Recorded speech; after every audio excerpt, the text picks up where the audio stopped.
Shohei Ohtani and Caitlin Clark top list of most influential athletes. The year 2024 has been an exceptional one for American sports, as not only have leagues and teams generated great profits, but athletes, individually, have multiplied their earnings thanks to contracts and earnings off the field through their commercial arrangements. When basketball player Caitlin Clark won Time's Athlete of the Year, many thought the title should have gone to Japanese baseball player Shohei Ohtani, but now it seems the two mega-athletes have found common ground thanks to their earnings, according to EssentiallySports.com. Sports Business Journal, SBJ, published its list of the most influential people in the sports business, and at the top are Clark and Ohtani, who SBJ describes as newcomers. Others include Elliott Hill, Michelle Kong, Pat McAfee, Egon Durbin, Greg Mondre, and Edward Rogers. SBJ makes it clear that no name is at the top, and the list is not ranked. Ohtani and Clark's salaries are diametrically opposed. Although Ohtani's $700 million contract with the Dodgers was just surpassed by Juan Soto's $765 million deal with the Mets, the Japanese star remains one of the highest-earning athletes in sports. His net worth currently stands at $85.3 million, according to Forbes.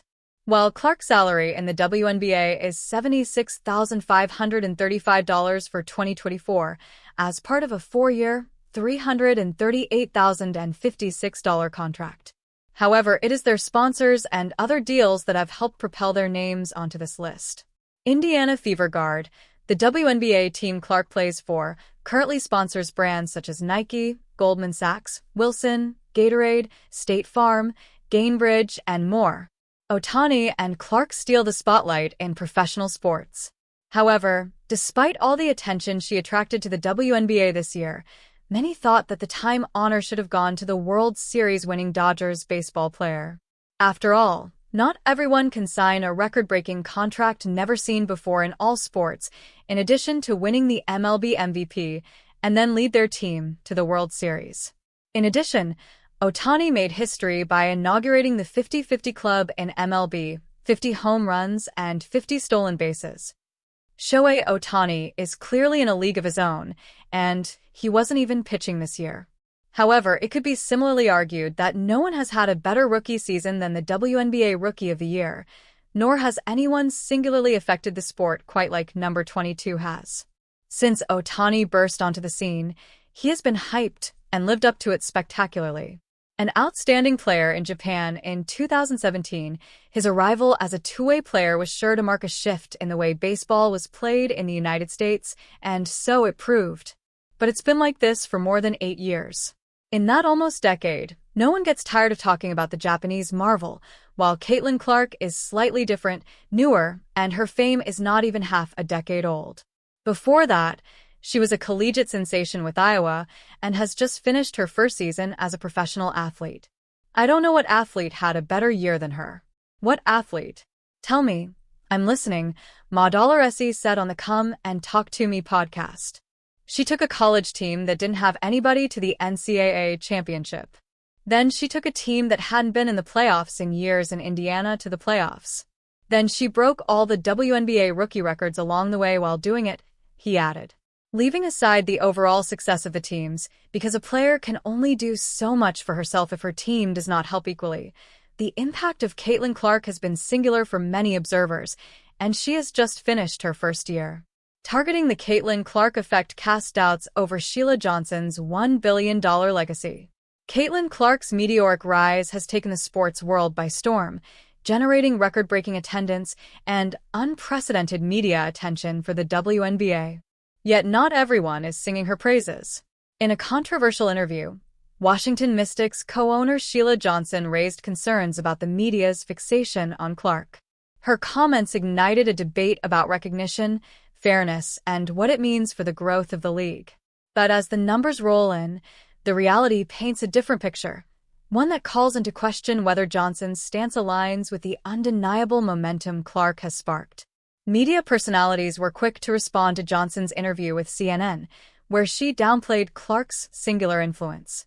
Rachel Demita, speaking on her YouTube channel, criticized Johnson's remarks as out of touch. I don't even know that lady's name. I would have never known that lady until she goes on CNN and goes on a 4-minute rant. That was honestly just one of the stupidest things that I've ever heard, and I can't believe somebody like that is owning a sports team. Demita's frustration resonated with many fans who see Clark's achievements as both historic and necessary for the WNBA's evolution. While much of the criticism surrounding Clark has centered on what she said in the Time interview, like Sheryl Swoop's comment on Caitlyn having a great marketing team on Gil's Arena, Johnson's argument focused on Clark receiving disproportionate recognition. This year, something clicked with the WNBA, and it's because of the draft of players that came in.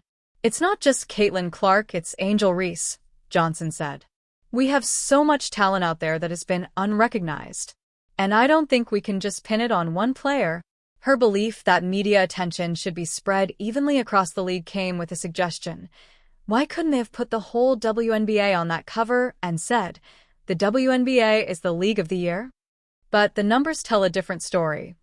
The Caitlyn Clark effect is not a media creation but a quantifiable boost to the league's growth.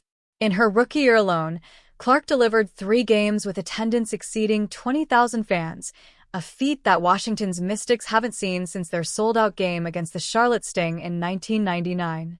Viewership metrics have also skyrocketed.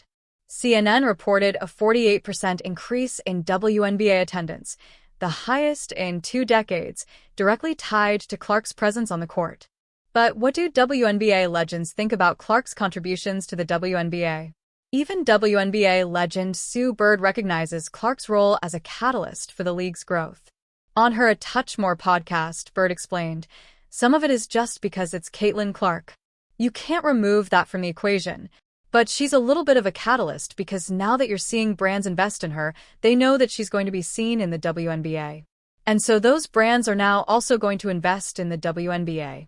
And it's going to just break the door open for all this investment to come in, and that's ultimately how the league will grow." Johnson's legacy as the only Black woman with ownership stakes in 3 major sports teams, the Mystics, Wizards, and Capitals, has been monumental. Her influence within sports and business is undeniable, with Forbes placing her net worth at $1 billion. But her dismissive stance on Clark's impact risks alienating fans and undermining the very growth she claims to champion. Clark's success is not about overshadowing others, but about elevating the league as a whole. As Sue Bird pointed out, Clark's media magnetism benefits the entire league by attracting sponsorships, increasing viewership, and drawing attention to ever